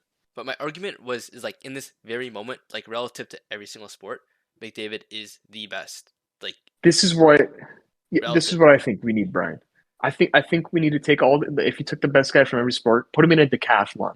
That's what the Olympics should be, bro. Just if you had McDavid versus LeBron versus Messi, throw in Haaland there, okay, maybe you take number 1 and 2 in every sport. But who's winning the decathlon? And yeah, it might be McDavid, right? Could you see him? Yeah. That's what I They gotta do like what you gotta do. You gotta do biking in there, you gotta swim. Yeah, you gotta swim, you gotta run. Speed skating. I know speed. There's Oh a good yeah, chance that's right. McDavid's That's in the only- No, wait, what? No, is that not no, is that no. an event? No, I think decathlon's only summer. Oh dude, But if that was the case, Like, if you- that it was should the be case, like that's winter an event. decathlon, yeah. I want to see My a God. speed skating event with McDavid and the rest of the goats many- of all the other leagues. Do you think How many Messi is- fingers Oh. are gone? you think- Messi skating. I don't know, Imagine man. LeBron on skates. Oh, I feel like he'd be Yeah, table toes. I feel like he actually pull it off, man. Like genuinely, I feel Yeah. like he could. It'd be tough. I don't know. It'd be tough, but he wouldn't be able to keep up McDavid, obviously. I mean, who I can? think that size. I think his size just definitely doesn't like help him out. Like he's got a big, like that's a Yeah, big that's dude. true. He's like Yeah. 6'8", like 2. He's like a 235. Curtis Douglas, bro. Oh my Okay, god. let's get off this. Well, that was 16 minutes. Listen. We're gonna I'll cut the Leafs conversation short as well. Well, I'll just isolate it to we have to at least recognize that Marner broke a damn franchise record with was it 19, right? Like 19 is the record. Yeah. I don't know why I'm even asking because I should definitely know that. He gets to 19 last night against Tampa. I knew from the first shift. Like I'm not trying to be like a know-it-all, whatever. But I'm just like you watch players and you know if they have it or not in the first period. And Marner looked confident as I've ever seen him just in those first couple shifts. Like you could tell, like okay, he's gonna get his chances tonight. And if luck is on his side, he's gonna bury one of them or he's gonna have an assist on another chance. And he did. So props to Marner. He's been playing out of this damn world. And just going back to that night, the previous game, that whole shift involving him missing the net, or no, first making the pass to Bunting, then missing the net, and eventually scoring, and the celebration on the bench, perfectly just encapsulated Mitch Marner as a Leaf. Everything we love and everything we want from him right there. Just the fan support that he got on the bench, him scoring the goal and him being like, God damn it, I should have had it that first time or the second time. That is Mitch Marner, just to a T. We know that this guy is so damn good. We know the connection, the local connection, that he's a fan of the team. He himself has said as much how much it means to him as being someone who's watched this team growing up. And it was, I think that's probably the quintessential Mitch Marner moment of his career right now. I feel like the other one that comes to mind is that big block he had against the Bruins in the playoffs in Game 2 for the win. That's the other Mitch Marner moment that comes to my mind. But I really hope he's able to channel that energy that he had post game and carry it forward next time he's in a slump, right? To keep him out of that bad zone that he can get into mentally, that bad mental state. Hopefully he can channel this and make good on it come April. So I'll say that on Marner. Do you have anything to add, Dave, on Marner specifically? Couple things popped into my mind. The other moment I was thinking about with Marner was probably the spinorama pass in the next gen game. That's literally a one-off regular season game. As compared to the block in the playoffs, a potential game-saving block as well. That's my other moment that I was thinking of, and my other thought that came to my mind is, 19, he broke the record 19 games for a franchise at, I believe it's 106 years this year. Mm-hmm. Listen, it just kind of goes to show you where the franchise has been kind of now for almost half a century, about 50 years, right? Listen, all credits go to Dale Sittler, especially over the past couple of weeks.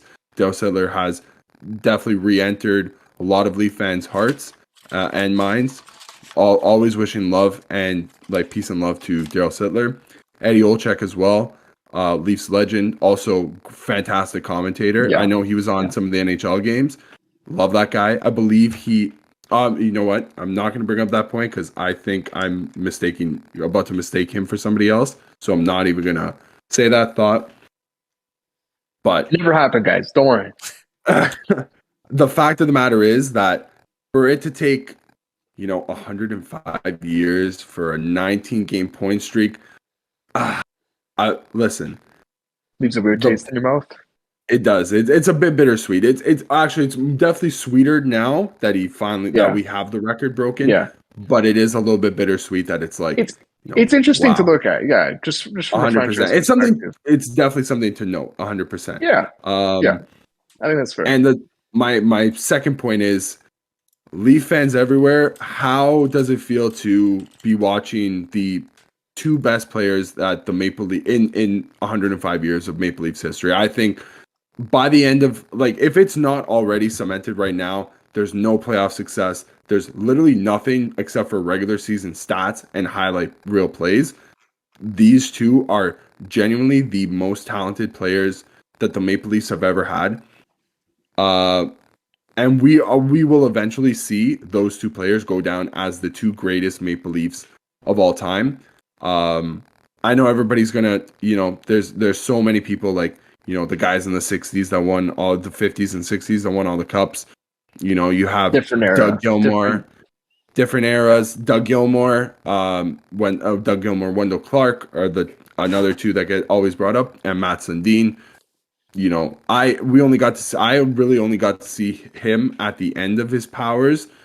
The beginning of his powers, if you go back and watch him on another level, that guy was a consistent presence. But these two guys are, I'll sing this song until the day I die. Nobody can tell me otherwise. These two guys will go down as the greatest Maple Leafs of all time. And I know it in my heart, and I know a lot of other Maple Leaf fans know it in their heart, and they might not even be willing to say it just yet, but they will go down as the greatest of all time. Don't take it for granted. Enjoy every moment. Whenever you're upset at them, whenever you're in love with them, just that's my piece. That's all I want to say. At the end of the day, you can't have the ups, you can't without the downs, right? It goes for sure. It goes with anything, right? The downs make the ups that much better. Yes. That's my motto as a Leaf fan who watches them lose at the end of every year. My motto is every year we lose is gonna make the 1 year we win that much better. Right? So sweet when they finally do it. So going back to Marner, I actually have something to say regarding Marner. We've seen this guy be one of the best players in the league when he's hot. Yeah. When he wants when he wants to be, when the energy. When he's feeling good. Yes. Yes. And we've seen him be not so great, for lack of better terms, when the energy's not good and when you can see the team is struggling. I think that once he figures out the balance, once he figures out how to make it work mentally, that's when all the hate, or that's when all the comments from the media will go away. Because at the end of the day, Marner's 24 years old. He's still young. He still has his whole career 25. He still has a good 10 years ahead of him. He has so much time to learn, so much time to get that experience. And yes, he's not 20 anymore, right? But you've only seen progress over the past 6 years. And I think that the Leafs story is going to be a long story, but it's at the end of the day, there's a good chance it ends with a happy ending, right? Especially with this roster. You have a generational talent. You have potentially 2 generational talents on your team, right then and there. So figure out the goaltending and the defense, and hopefully you don't run into injury problems, and you'll have a cup. Hopefully. Listen, Brian, we've got some smile. That's all you need to know about our goaltending is we've got some smile. Yeah. Okay. We've got some smile, and we've got the Murdog. All right. Those nicknames, I can't say anything bad about those nicknames. This kind of leads well into some trivia that I wanted to bring up, and it goes back to the streaks, and what Dave was saying about Leafs franchise history. 19 is our record, that type of thing. So I'll start with you guys. I'm assuming you guys know who holds the record for longest point streak in NHL history. 57. Correct. Brent Gretzky with one. No, I'm joking. Wayne Gretzky. The better Gretzky. The better Gretzky. Hold on. Wayne Gretzky, 51 games. What's up, Dave? Hands down, the funniest NHL stat. I know it's been passed around. I know Christian definitely knows this, but highest scoring brother, I believe it's brothers duo. Actually, I think it counts for all siblings, like siblings that played in the league. Like there's the Sutters that have had 7 Sutters play in the league. Yeah. But it's the highest scoring brother combination. Wayne and Brent Gretzky, the better Gretzky, Brent. I think Wayne has whatever his number is. 2000 Brent has something. Yeah, Brent has 3. I can't wait for Par Lindholm's brother to come and help break the. Yeah, Par Lindholm's brother's gonna have to put up like 2,000 plus points, 2,500 points at least. So he better get on it.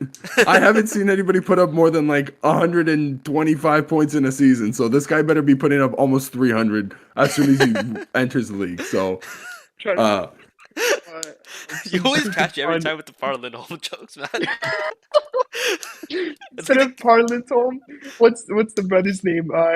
Eagle Lindholm or Bogey Lindholm? I'm sorry. It's something Swedish. It's something like that. Oh, I get it because it's Par. Guys. I didn't get that. Oh my God, Bunker Lindholm. I'm sorry, boys.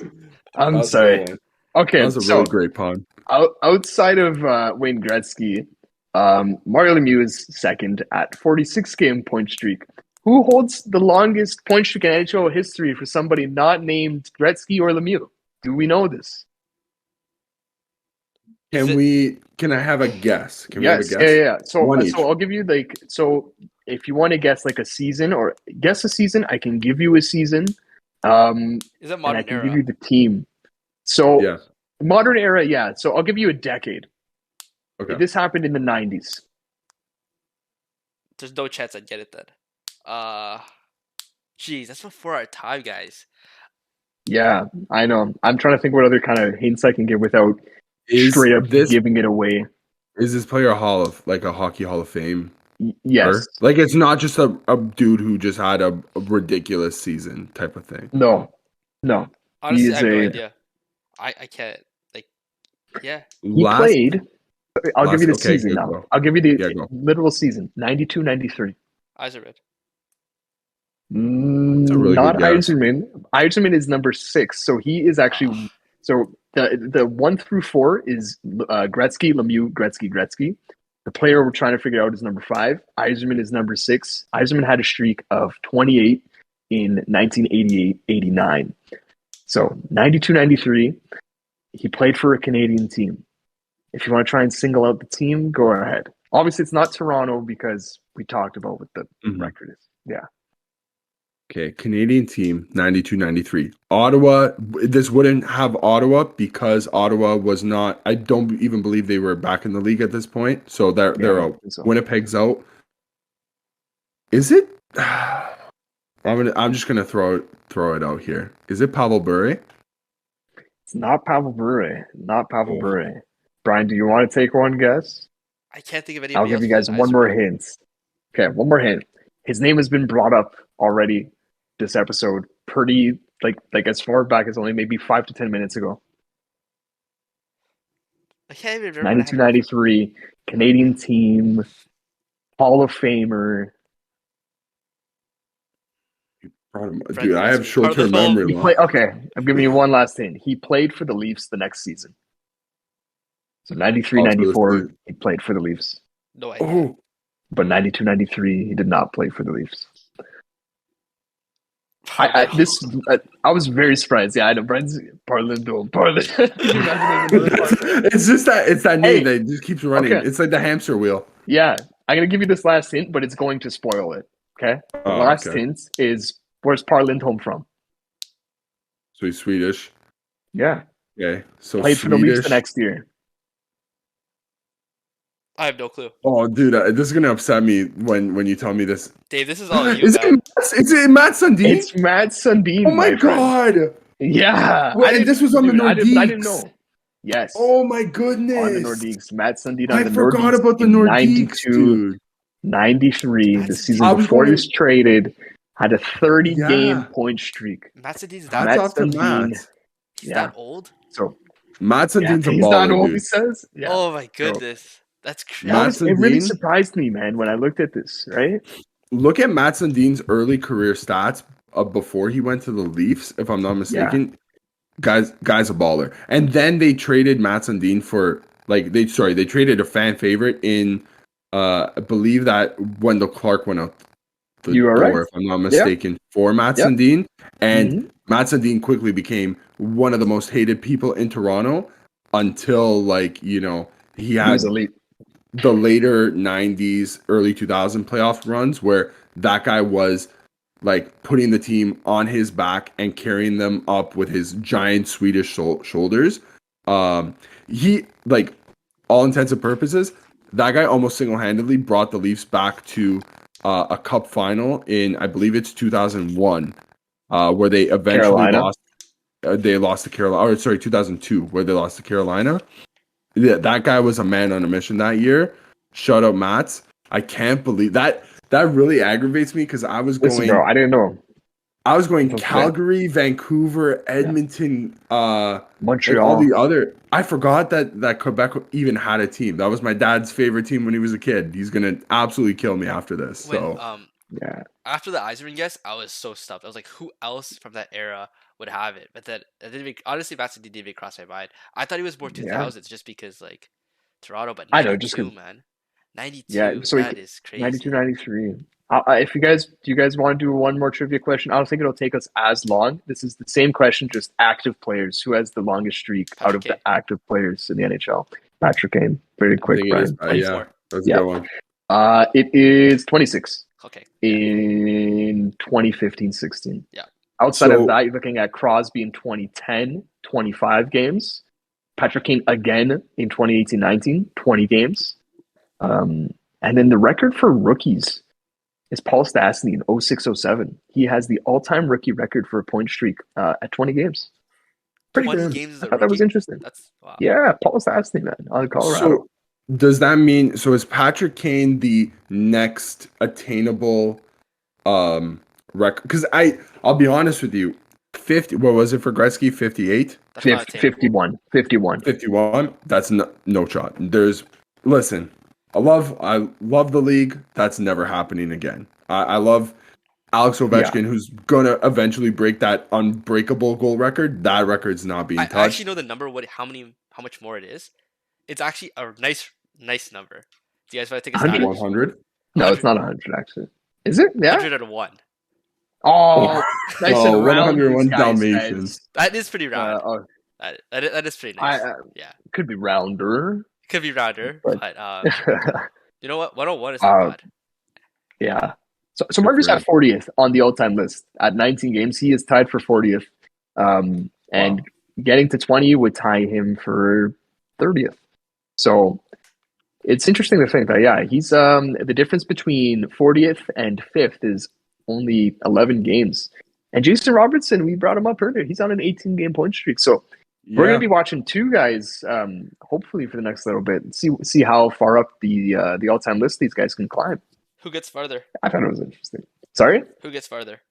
Just off the top of your head, who do you think gets farther? Who stays hotter? Is what I'm trying to ask. I think you have to give them edge to Marner just because he's a playmaker first. He doesn't rely as much on goal scoring as Jason Robertson.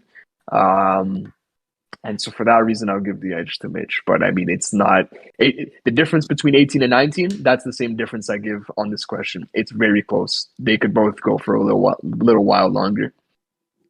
I have a take on this one. Okay. Christian's not going to like me on this. Oh. I think it's going to be Jason Robertson. I think already we saw it already. Now the past, not against Tampa, but definitely against San Jose to tie the record. The whole media circus. Now, until that record is broken, that will be any question that Mitch Marner is asked. Has anybody asked Jason Robertson that question? No. That's a good point. Let's find out. I'm gonna find out what the Dallas record is. He might already does he already have Mike it? Modano. I'm thinking Mike Modano. I'm thinking You would have to think, Fred right? Hall. One of the two. Imagine he's maybe. already broke it, I wouldn't be and surprised if it we're was just 14, all 15 Ben. oblivious. I wouldn't be Um, surprised if it was that season from Jamie Benn. So Yeah, very true. he's at 73. So give me a little bit of time while I scroll here a bit. But I honestly don't think I see. Dude, I think he has the freaking record. Let me see if I could. And do nobody knows, man. Yeah, Google it. See if he's broken that's the what record. I I think mean. he straight up Yeah. broke the freaking record, and no one, like, I didn't know. Legacy franchise, guys. That's actually crazy when you think about it. That's what the would that be epitome called? of the Leafs. Points Longest streak. point streak in Dallas Stars history, I guess, is what you would look up. Okay, Minnesota North Stars. If we want to, I think that would count as same franchise. So that's 20.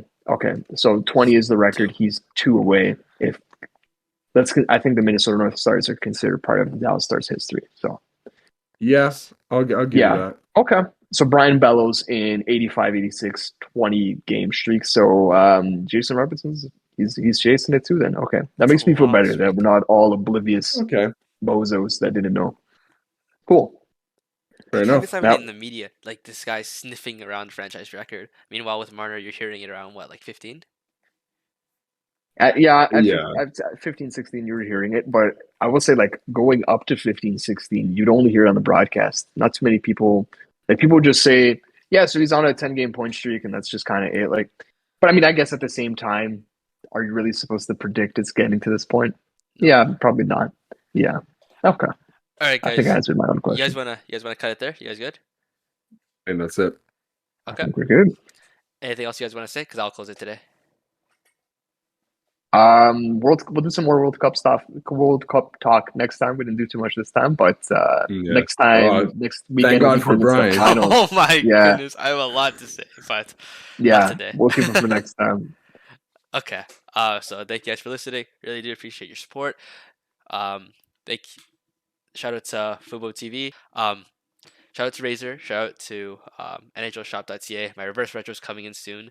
I know these guys are still hunting for theirs, but excellent quality merchandise coming up during the Christmas season. And I guess that's everything. Get our phone app. Check out Dave's TikToks that he hasn't posted in for a while, and and check out our articles because we work really hard on those, and we do our best to give you guys the best information or the best content in terms of what we do. Anyway, see you guys next week. Thanks again. Bye.